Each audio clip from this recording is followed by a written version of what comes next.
Hi guys, as promised I'm here to do my top books of 2013. Now this has been an absolute mission to try and decide which books are going to make it into the top 10, and I've kind of cheated a little bit because I'm going to be categorising them. So I'm going to have my top 5 chick lit, my top 5 crime thrillers, my top 5 debut authors, and then my top 10 total favourite books of the year. Now I'm really gutted because I've got so many books still on my TBR pile that were published this year that I really wanted to read and I'm sure are incredible as well, but I can only base it on the books I've read, and I've read about 150 books, probably a little bit more than that actually now. So this has been a really tough decision because there's so many good books and it's so hard to narrow it down, but I've managed to narrow it down, so hopefully this will all go smoothly and I will have chosen the right number of books for every category. So I'm going to make a few different videos so I don't upload it all in one go because that could get a little bit boring and a bit tedious, so I'm going to do it in separate videos. And this first one is going to be my top 5 chick lit books of this year. Now when I was choosing my top 5 chick lit books, it was really difficult because there were some that I didn't know whether they kind of were actually in the chick lit genre or whether they were more in the saga genre or just more in contemporary fiction. So these ones are definitely books that I would definitely class as chick lit. And then some of the others have made it into my top 10 favourites of the year and my top debuts because I wasn't sure which genre they fell into. But I'll get started on the top 5 chick lit. Now the first one is Essex Girls by Laura, and I can't pronounce her surname, I'm sorry. Is it Laura Zepp or Zeppi or ZP? Laura Zepp, I think that's her name.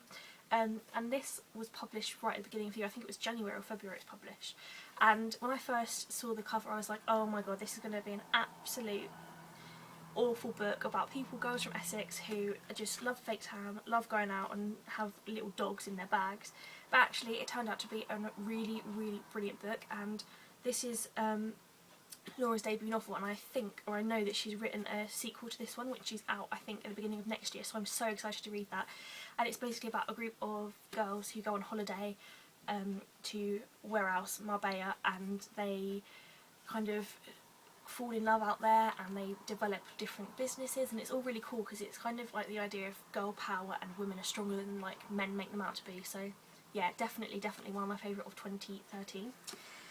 My second one, I think this was the next one to be published. I think this was published around about March maybe. Again, see, my knowledge of publication dates is awful, but it's Cupcakes Accountants by Alexandra Brown. Now if you know me, you know how much I absolutely adore Cupcakes Accountants and the sequel Christmas Accountants, and there's also going to be a third one called Ice Cream Accountants which is just fantastic. And this is about Georgie Hart, who is a girl who runs a woman who runs the handbag department in the store, and then a really hunky man comes along called Tom, and she's like, oh, who is this?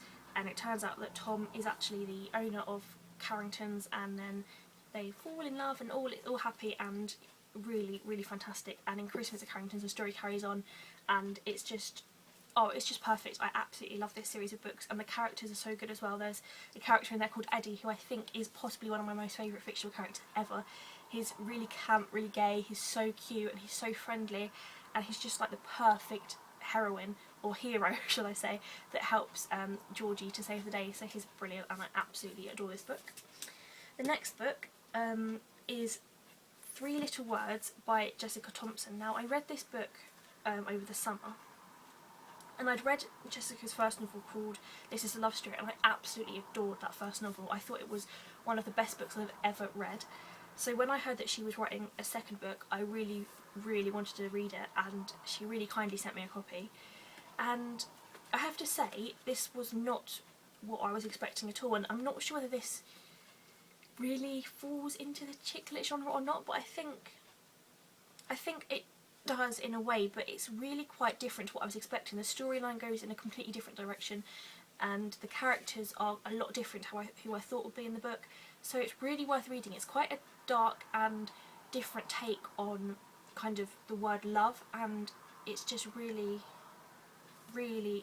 cleverly done and so perfectly pulled together. Like, all the characters kind of don't know each other to begin with, and then you see them kind of connect and they all come together at the end, and I just absolutely love this book, and I think the cover is absolutely gorgeous. I'm really upset actually because I know that she did have another cover made for it, which I think is still beautiful, but I still prefer this one.